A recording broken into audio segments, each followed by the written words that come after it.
Hello, good peoples, and welcome to The Legend of Grimrock. This is the prequel, or well, not the prequel, it's the original game, the game that I first played was the sequel, but this is the game that Legend of Grimrock 2 came from. Now, when I played Grimrock 2, I said that it's better than the original Grimrock in basically every way, and I do stand by that, but that doesn't mean this is a bad game. It's just that Grimrock 2 is a truly excellent game, and this one is merely a great game. As last time, I got the Discord to create the characters, so we got Aino, again the Minotaur. She's a fighter, she is a headhunter and a fist fighter. She's going to try unarmed combat. We have Azanaka Sven, he's a lizardman rogue. He's focusing on daggers and will be going into assassination as well. We have Aranax, he has aura and skilled, he's focusing on earth and fire magic, and god, I'll save that rant for later. He's also got staff defense. And finally we have Archmage Valentine. Skilled with a strong mind, she's focusing on air magic and spellcraft. This is probably the most directly focused in terms of a build that I would go for, but Azanaka is actually pretty good as well. Aino is going to have a little difficulty hitting things at first, but she's going to end up an absolute monster. Just like last time. In any case, let's get straight in there and watch the intro cutscene.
The music is still absolutely belting. And that's why the series is called Grimrock, even though Mount Grimrock itself had little more than the tiniest of cameos in the latter game. Right, if you are unfamiliar with the series or you didn't see the first one, you know what I mean, the second one, it's a grid-based game in the same vein as the old, what's the series called? Beholder? Something like that. Perish in this cell or pick up the torch. I'd rather pick up the torch. However, this is also a game which is riddled with secrets. Notice this chunk of brick? The very first secret in the game is in fact behind you when you start. We found some shurikens. We don't have a throwing weapons user, but it beats doing nothing. And the lurker boots. The lurker set gives no defense whatsoever, but it does give evasion. So I'm going to give it to Azanaka. Azanaka was going to be going for a purely evasive route. And in fact, the assassination tree is going to be putting things into... where is it? You might see it... Here, once I've got 12 points into that, I get reach attack with melee weapon from the back row.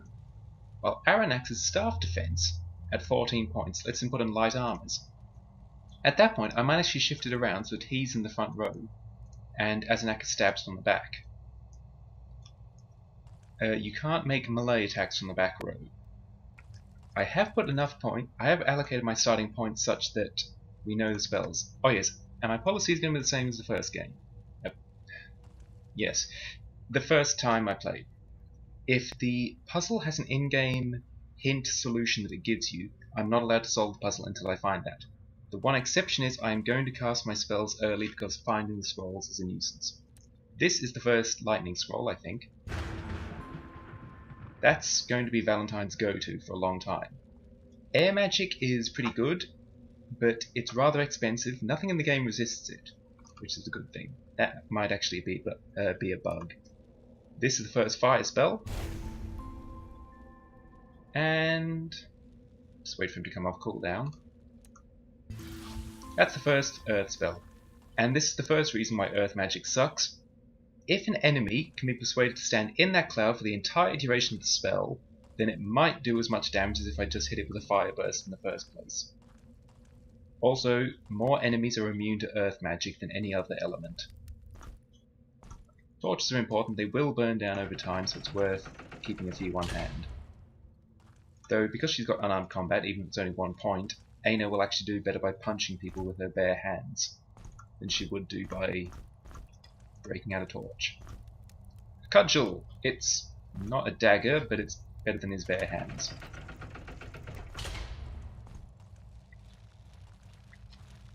And you can hear something back there. We'll find out what it is soon. Very simple puzzle. It's a pressure plate, you're not standing on it, just leave a rock there. Rocks are very, very good. Do not underestimate rocks. The very first level here is not a difficult puzzle not a difficult level by any stretch of the imagination. It's just here to gradually introduce the concept of the game to you. Where's the key? It's on the door itself.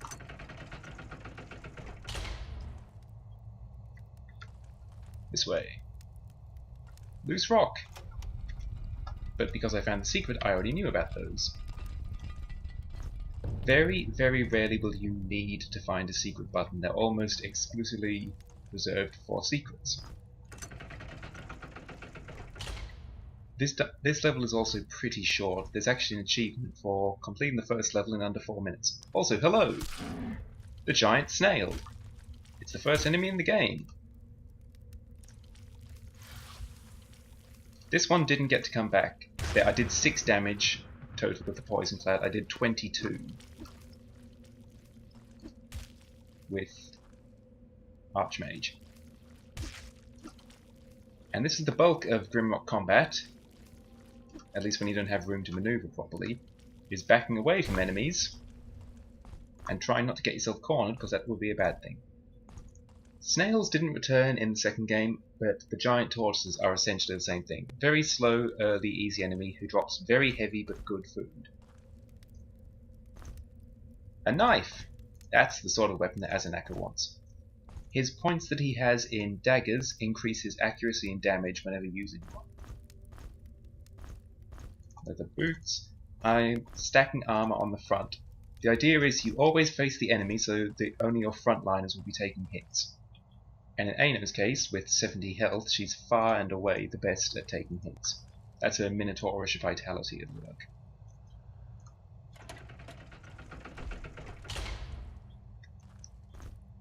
Throwing knife. Had I not found that shuriken, this would have been a nice thing, and, you know, if I had a actual ranged character. That was silly.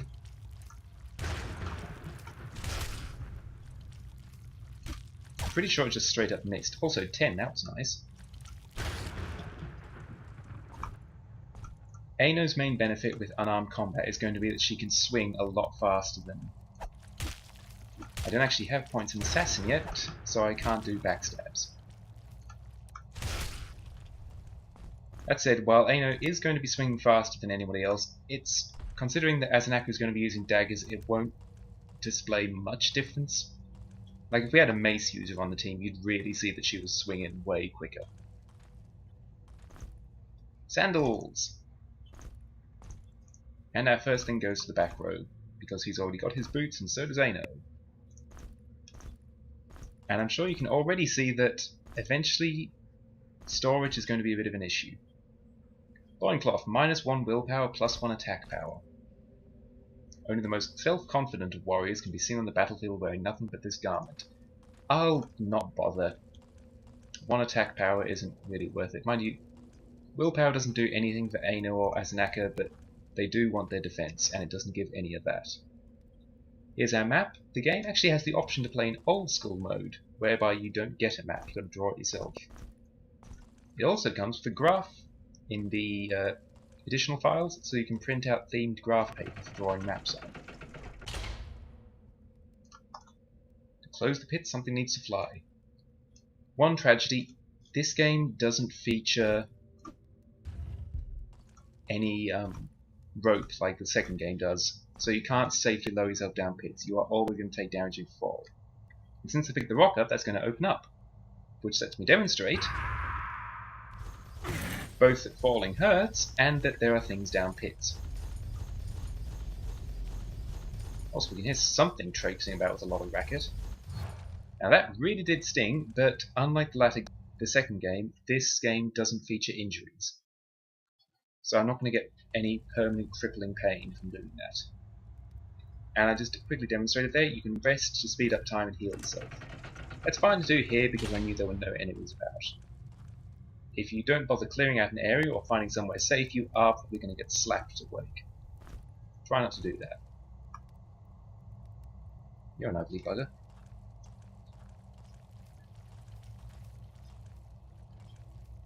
Ka-chunk. Come this way.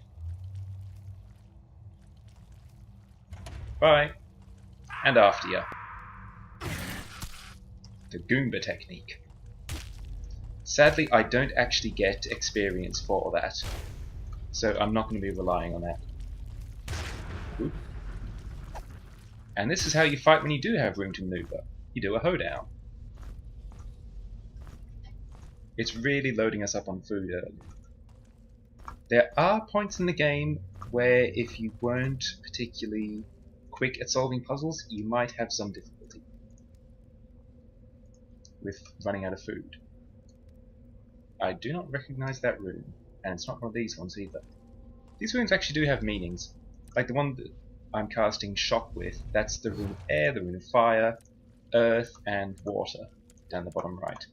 This one means balance. I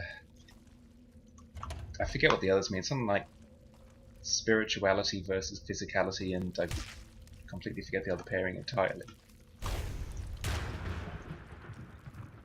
The spell system changed from in Grimrock 2, where it became you dragged a line, so all the spells had connected systems.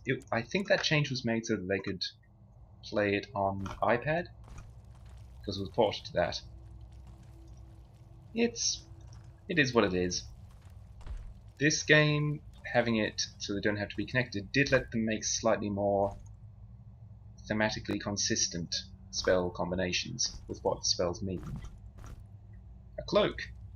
Cloaks don't provide armor, but they do provide evasion, so Azanaka gets to wear it. Ultimately though, nothing much there, so let's go fight us some turtles? These are snails. Oops. And that's what happens if you enter an invalid combination. No energy loss, but you lose time.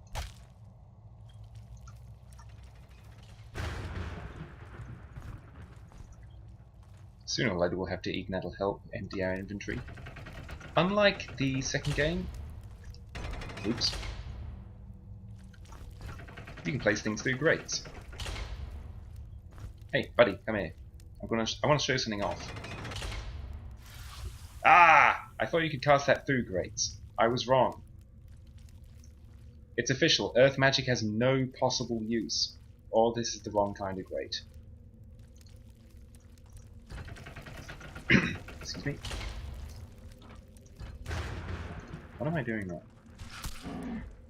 You're not a fire... Yes, you are a fire mage. What am I talking about? I must have ticked something else as well. Pretty sure you have to have dealt damage in order to get experience, which is why I'm really spreading out what I do with everywhere.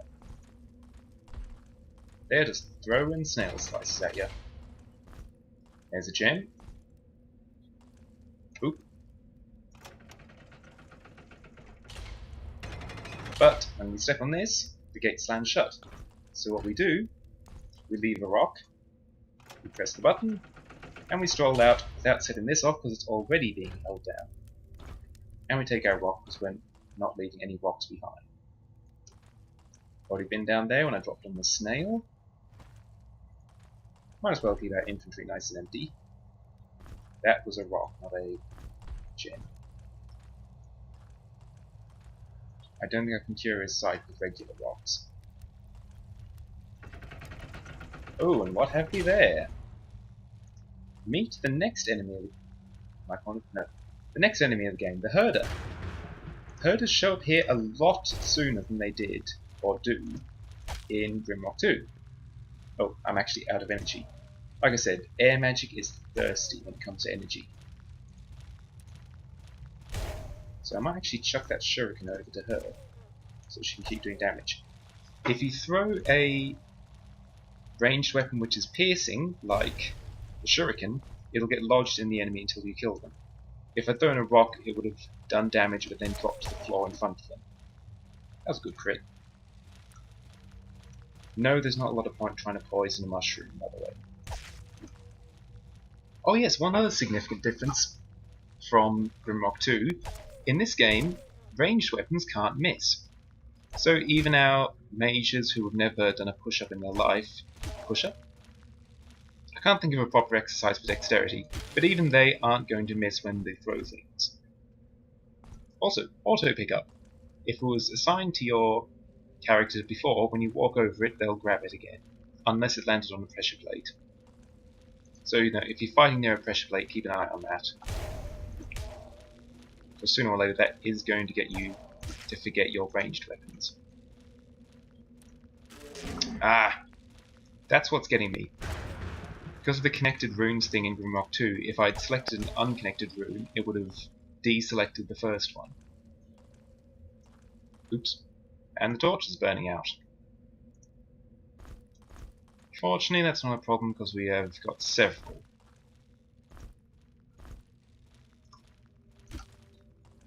And now that the other two are dead, we've got room to do this.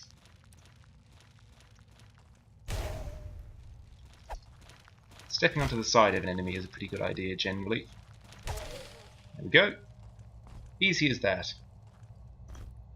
And we have a tar bead. This is an alchemy ingredient. We're not going to have any opportunity to do alchemy for a bit, and there's no dedicated alchemist class in this, so no multiplying them.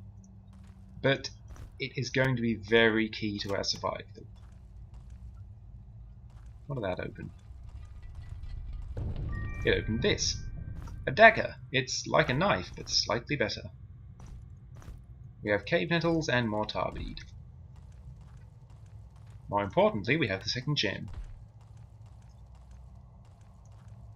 And for absolutely no reason, because we're definitely not about to get ambushed, I'm going to take a quick nap so our mages aren't useless. Yeah, good enough. Shoot. Meet the Undead Legionnaire. The Undead Legionnaire is undead and is immune to poison. Like everything. In the sequel, they'd be weak to lightning. I'm not sure if elemental weaknesses actually exist in this game. Also, note how little damage I'm doing. This guy is tanky. He's slightly weaker when hit from the back, I'm pretty sure. Oops. And that's that. We had a Legionnaire's shield. And we briefly get blind. We just get the Legionnaire's spear. Now the spear is called a reach weapon. Basically, I can stab even though I'm in the back row now. That shield that Aino picked up is just evasion plus 5, so actually in theory... Oh, it's really, really heavy, I forgot that. It only weighs 6 kilos, he's just laden down with chunks of snail. I'll sort that out in a second. Beep. And actually we better read this first. Doors of iron. Great rewards can be found behind these doors. To gain access, look carefully for small details and use your wits. There's one iron door puzzle per level. The first floor one is not difficult. We get a whitewood wand and a scroll, which just says that mages can use it. I kinda gathered. We need at least 1 point in spellcraft to wield this. Aranax doesn't actually have that. I might give him some spellcraft later so he can carry mage weapons. That's the trouble with Aranax, he's going to be splitting his points very widely. Valentine, on the other hand, is super focused on nothing but spellcraft and air magic. And now she has plus 5 energy. That's quite nice. This right here is a healing crystal. This scroll would just say it's a healing crystal. It's a complete heal, plus it restores anyone who is dead. I know how to cast Poison Cloud, thank you. Let's have ourselves a quick meal and also empty out Azanaka's inventory a bit. This is overkill on the food, but I'm going to have more food than I need. And down we go. Welcome to the second floor. Oh hey, it actually did land on here. I didn't know that happened. As you can see, there's a snail lurking in the shadows over here. A very cunning and devious foe, waiting to ambush us. The spear is quite nice because now I can actually do something when I don't have the energy to do anything else. Or when I can't be bothered to expend energy on a friggin' snail. I'm wondering if experience might actually be based on how much damage you did, because Valentine's hurling lightning like nothing else. I'm giving her 2 points into Spellcraft, and the other 2 go into Air Magic. Her big goal here is to get to 27 points, which will let her improve her Lightning Bolt. She doesn't have Lightning Bolt yet, but when she does have it, that'll let her improve it. More importantly, those 2 points in Spellcraft let her do this. The Light Spell! And now torches are pointless. Of course, I wouldn't know what that spell was if I wasn't, cheating with the spells, but bugger that, I'm not skipping the Light Spell. This is half of the reason why you want Spellcraft. Equipping mage weapons is the other half. Also, for some reason, torches kind of dip my frame rate a bit. I do think they look nicer than the Light Spell. Their nice warm red lighting is better than the blue lighting. There's where the dagger would be if I hadn't found it earlier. Bit of the old mole jerky. Some silk hose. Protection +2. They're a little better than the peasant breeches. Yeah, you can have this one. Now nobody doesn't have pants. And a very nice shirt. Aino is the fanciest Minotaur. You are running around in nothing but sandals, I just realised. Oh, and is this the... There is a pile of rubble around somewhere that actually has the first missile weapon in the game, and it's infamous for the fact that it's very hard to spot. So you go an inordinately long way before you ever actually get a ranged weapon, if you miss it.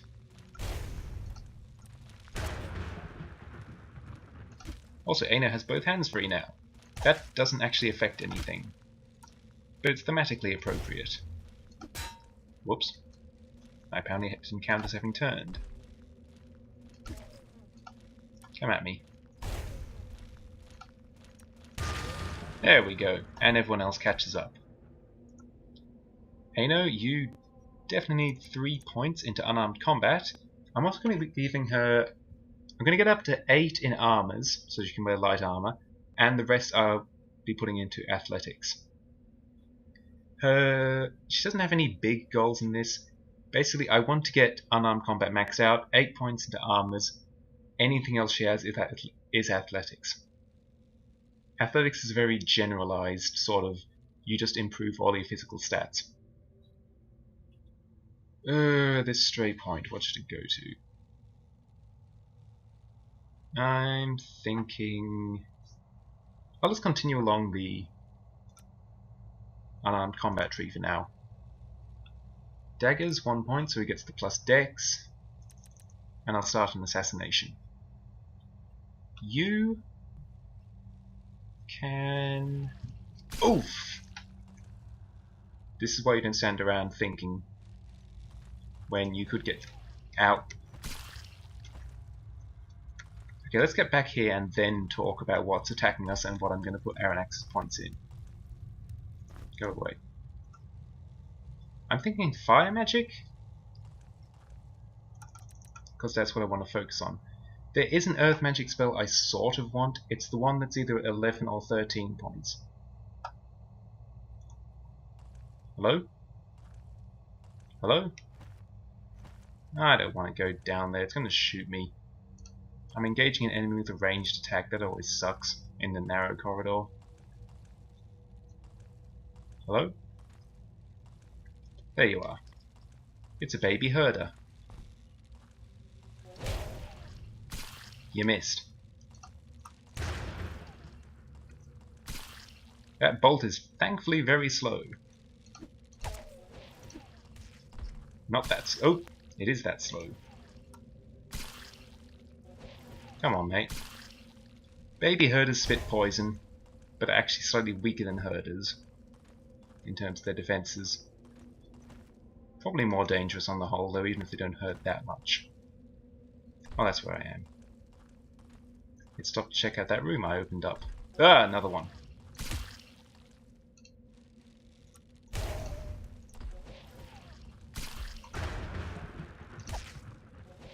This isn't a bad place to fight, actually. Got some room to move. Oh, nice throw. See, why do we need a throwing rogue? Because I fat-fingered that. I didn't actually mean to throw it. A compass. If I was making my own map, this would be inordinately valuable. I'm not making my own map. It's kind of useless. Also, first sword of the game. It's a machete. None of us use swords.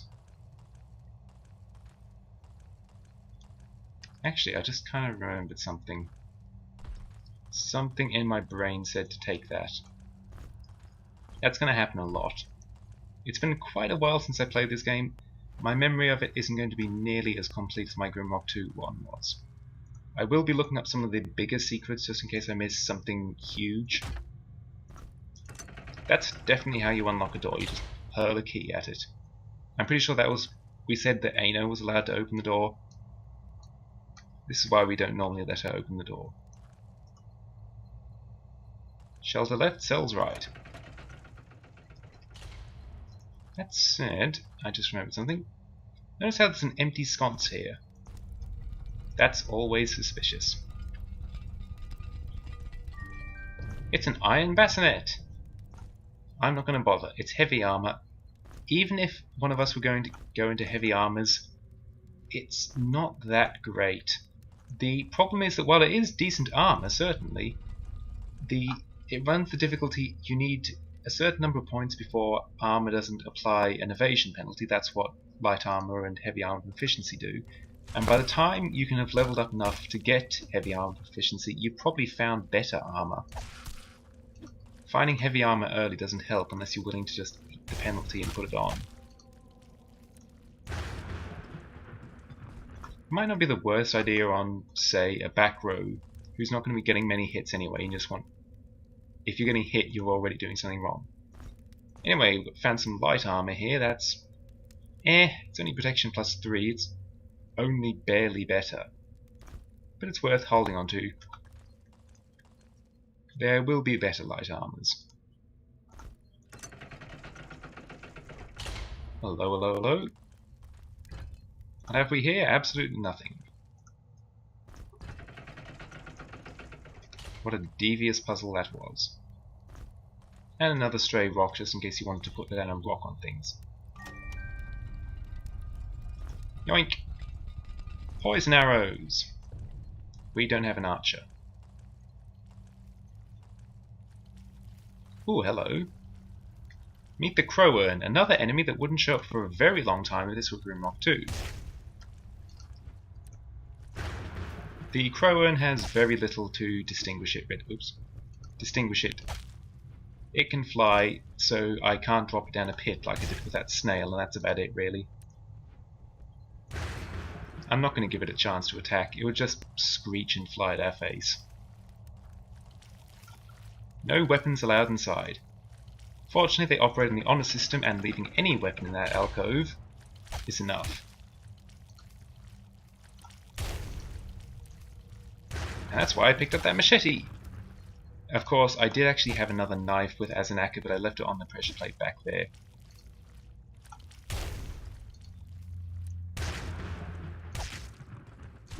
As you can see there, enemies sometimes flinch when you hit them. If you can swing fast enough and time your attacks, you can actually get them pretty stun-locked. There's a lot of snail around. We're going to be eating snail forever. Grimcaps are actually food and alchemy ingredients at the same time, I think. Beep. Our first proper secret treasure. The pointy shoes. Protection +1, dexterity +1. These are going to go onto Ano, so that she can wear the most disjointedly garish looking clothes possible, but also let her hit things better. And these actually pretty good boots can go to Aranax. Sorry, Archmage Valentine, you are just a naked sandal mage, I guess. I swear I'm going to find her clothes sooner or later.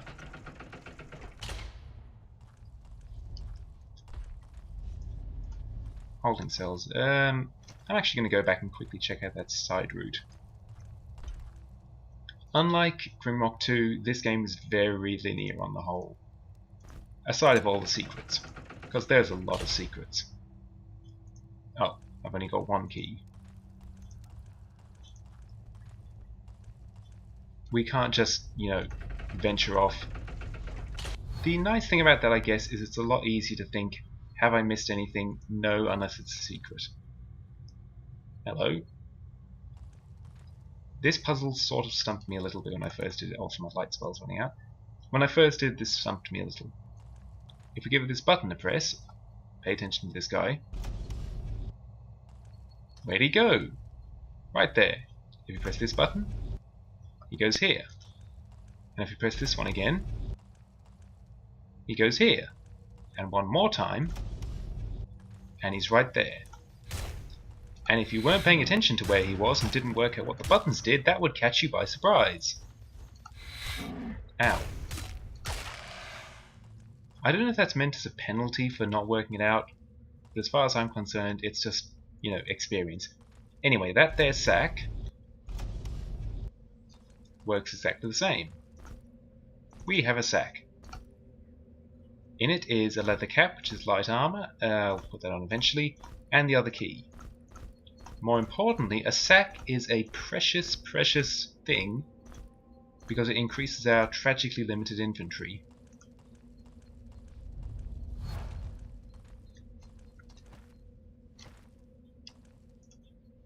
Enter thy grave. I'm going to take a quick nap and then I'm going to save the game. I don't think I'm going to die. I'm only on normal difficulty.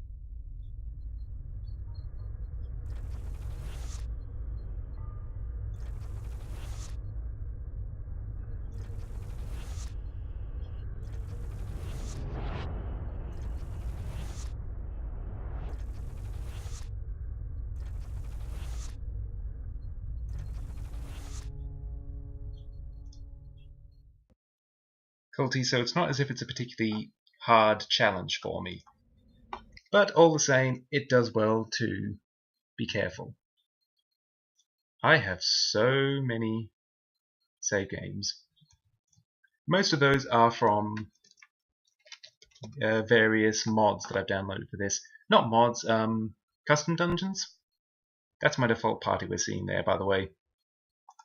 It's designed to be as versatile as possible based on the fact that I don't know what people have put in their levels. But in any case, we're called the A-Team because we're Ano, Azanaka, Aranax, and Archmage. Beep. I said beep. Hello. You are not my grave.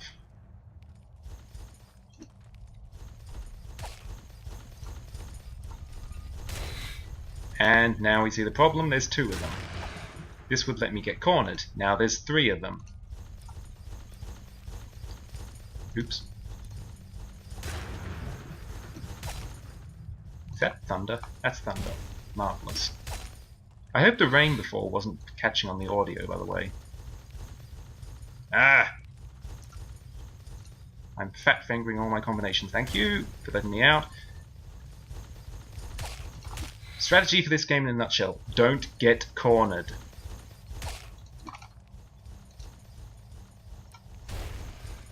There we go.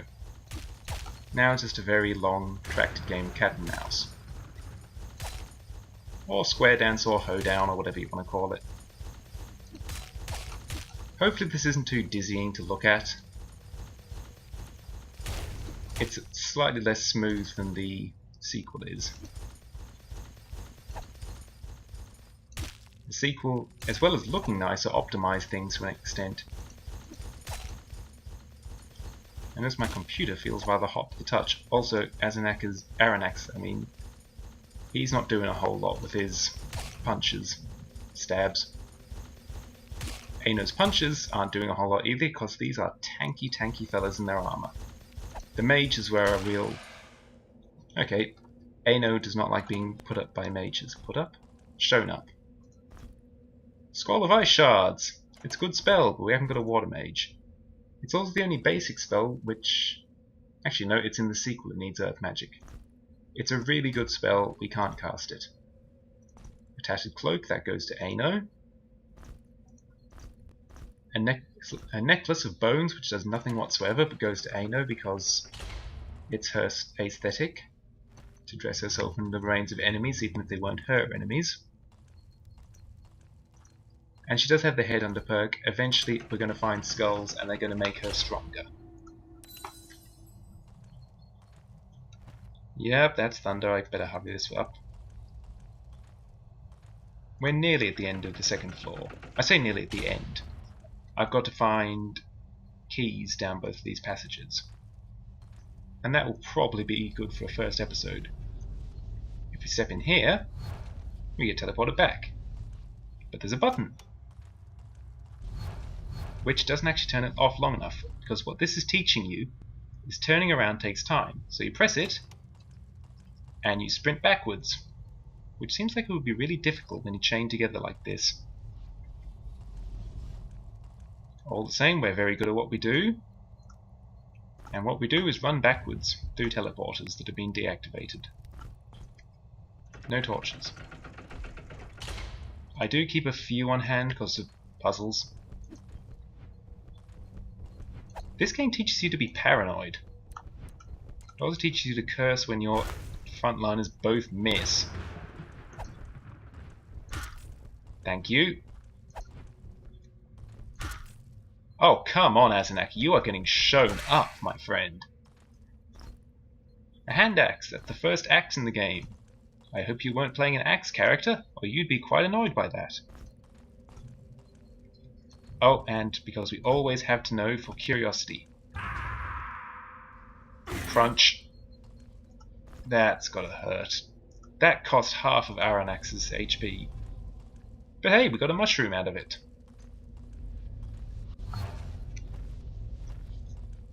That's one of two. I wish I hadn't used that before.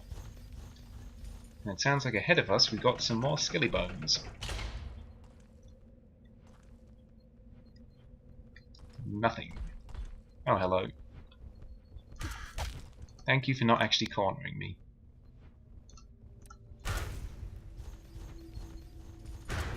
The main thing difficulty changes is how fast enemies move and react. On the whole, everything feels like it's slower than it was in 2.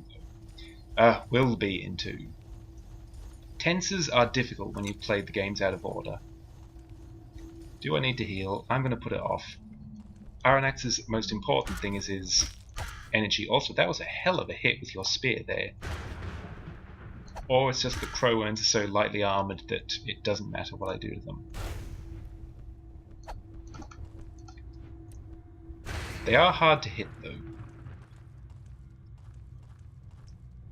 Right, if we're done getting flying things attacking us, no torches. This is one of the more confusing rooms. You press buttons, doors open. That part's not confusing. What's confusing is the long sequence of that button opens that. For heaven's sake, there's a lot of you, aren't there? When you press one button, some doors open, other doors close. But it's not really a puzzle, it's just keep progressing and eventually it'll run out of doors. Why not Ano? Why everyone but Ano? What do I want?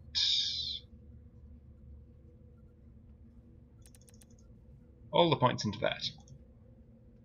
And then for you, all the points into that. And for you,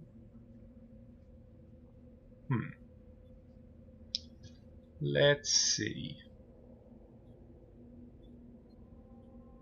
I do want your Poison Bolt spell. Against my better judgment, I'm going to be focusing Earth Magic for a bit with Aranax. Anyway.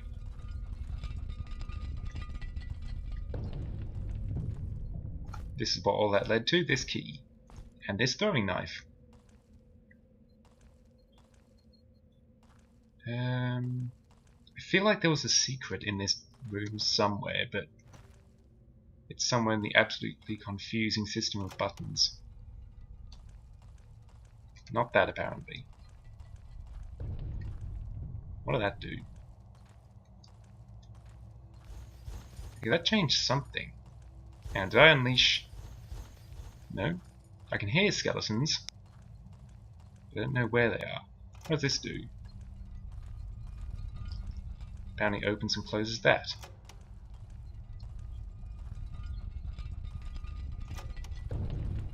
I definitely remember there being a secret. Oh well. If there's a secret, it remains for other people to find. I doubt it's anything critical. Like I said, I'm going to be looking at guides after I do each level, then going back and getting things off camera and talking about how I missed them and how I picked them up later. Doop. It's a scroll of Poison Bolt. Actually, I better read this one. I've forgotten how to cast that. There we go. It's the symbols for earth and air, because you're flinging and poison through the air. Like I said, there's a certain amount of logic to how these work. How many points has he got in Earth Magic? He has picked up a spell, but I don't think it's Poison Bolt. Huh, what do you know? It was Poison Bolt. For that magic, have you picked up... So is this Lightning Bolt? I don't know how to cast Lightning Bolt. Is this it? Okay, that is actually the combination for Lightning Bolt I somehow remembered, but their spells are arranged differently in the air magic tree. She doesn't get it yet.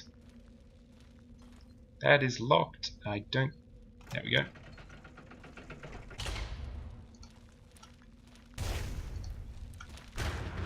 Might as well give the earth magic a try. I think it works on these guys. 26. Okay. It's not great, but it does mean that we finally got a ranged option. And I say finally, we're 2 floors in. We've not exactly been lacking.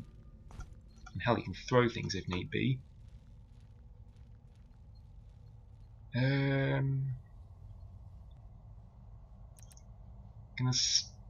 Oh hell, I'll get going on armors early just so I can get it out of the way. And she can start getting protected. Besides, she does hit pretty hard when she hits for now. She doesn't need to upgrade it just yet. I'm thinking I should hand that spear over to you. My logic there is that since she's chewing through her energy a lot faster, she's the one who's actually going to need a backup. Boom. See, fire is just better. It is nice to have the range, though. If nothing else, sometimes just to get enemies' attention so they actually walk into somewhere you can hit them. Am I getting flanked? The game will do that, by the way. It'll spawn. It won't actually spawn enemies behind you, but it'll open doors behind you to let enemies out so that they're flanking you.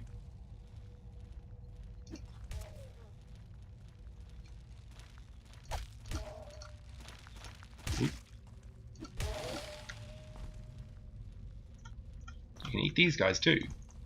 We consume our foes. We've got so much food, oh my god. 2 is so much more generous about giving you storage things early.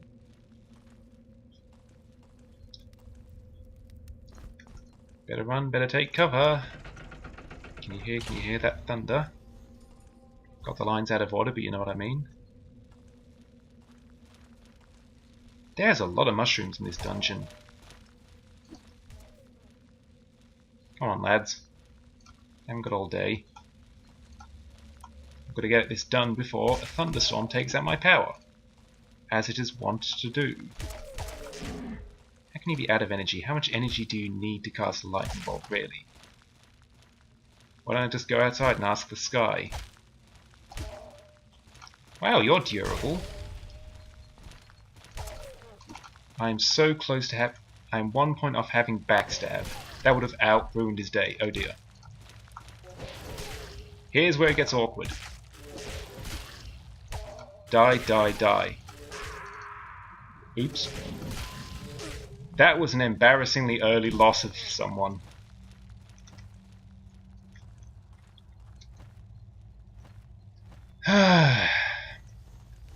And I have already taught you the important lesson of Grimrock. Don't get cornered. Death comes swiftly. I am so sorry, Azanaka. We shouldn't have had anyone die this soon. But now you get to wear the crown of the First Blood. First Bloodied. I don't think there's a word for that. First to fall.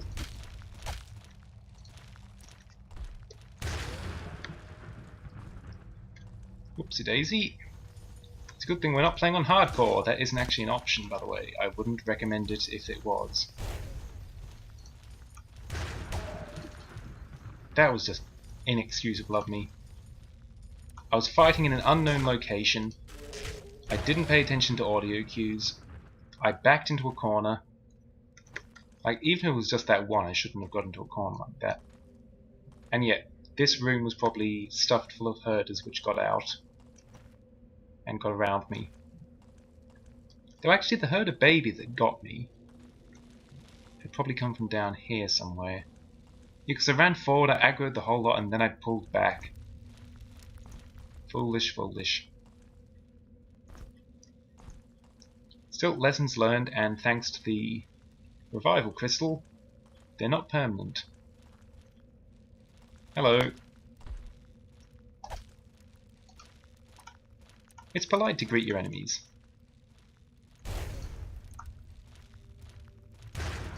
That's one thing I'm remembering about this game now. You can actually store your spells, and when you open it up again, they're still there. That was dropped basically as a way to quickly clear out your spell menu. It's got its uses in either way you do it. I can bank my spells easily this way, which is nice, but I can't get rid of them if I enter something wrong. 2 protection, 5 resistance to cold. Okay, you're still naked, but now you've got nicer shoes. I did pick up a key, didn't I? Welcome to the old game of Did I Pick Up a Key? We're going to be playing that one a lot.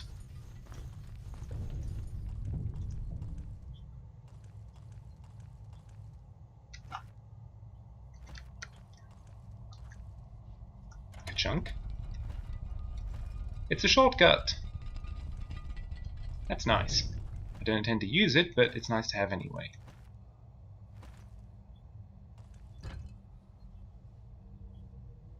Okay. One of those delayed action ones, eh? I suspect what that was you step on it, you wonder what's going on, you turn around, you don't notice it's opened up, and then you get stabbed by a Legionnaire. Or at least you turn around in a quick panic to notice the Legionnaire coming for you. I wouldn't call it the meanest trick the game pulls, because, oh my god, it's got some mean ones coming up. But it's a dirty little trick. Also, another spear beats throwing knives. Another shield. Aino might as well have it. She only needs one hand to punch things.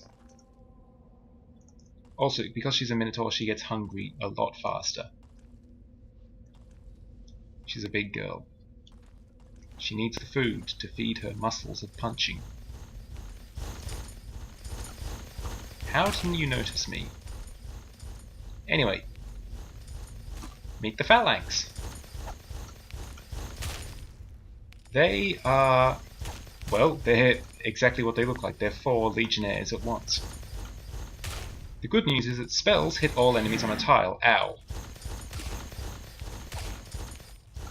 And as a result, our mages are punching above their weight. Mind you, early game mages always do. That is a lot of shields and a lot of spears that I can't be bothered to pick up. Because they're heavy, and I've already got them on the people who need them. Hello, Legionnaires? What were you guarding? Oh, this.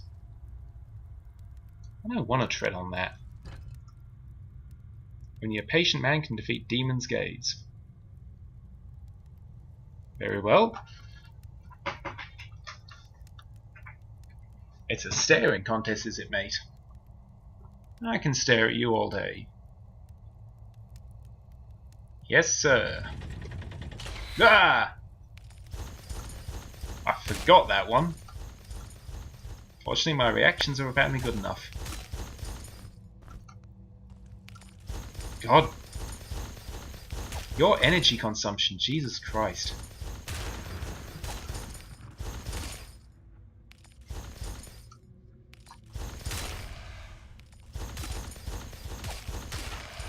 Is there a general term for giant cars? I think it's SUV in America, but I care so little about cars I don't even know what they're called in Australia. In any case, she's the mage equivalent of those. She's just chewing up her magical petrol. Completely out. By the way, you might have noticed that regular attacks use energy as well. It doesn't do anything in 99% of cases. Firebombs, very handy to have as an emergency option. It's like casting Fire Burst, but you can throw them. And I'm running out of energy again, so I better cast Light. Running out of light, so I better cast Light. How much energy do you use, lady? I've lost track of what I was saying. Something about... oh yeah, energy. Energy for basic attacks. As we can see here, in unarmed combat, we've got stuff like, at level 11 we've got Jab, at 23 Kick, at 50 3-point Technique. Those can activate at random when you attack rather than on command, like special attacks in Grimrock 2, except they can only activate if you happen to have energy when you attack. That's the only reason you need energy. And here we have the alchemy system introduced. In this game, unlike in 2, you need to have an empty bottle to make things. For instance, empty bottle plus tar bead makes a health potion. This limits the number of potions you can have at any one time. The scroll we found also says that we can make an anti-venom out of flask and a cave metal. I'm sure that anti-venom won't be important in the slightest. No, sir. Let's make one anyway. For you see, we are going down to the most infamous level in the whole of Grimrock. Welcome to level 3, Pillars of Light. And while we're welcoming you here, let's also say goodbye to you here, because that was the entirety of the first episode of the A-Team. Thank you all so much for joining. Thank you especially to the people who contributed characters to this. I will see you again in the next episode. We're continuing through level 3, and then on to the rest of Grimrock. Catch you then.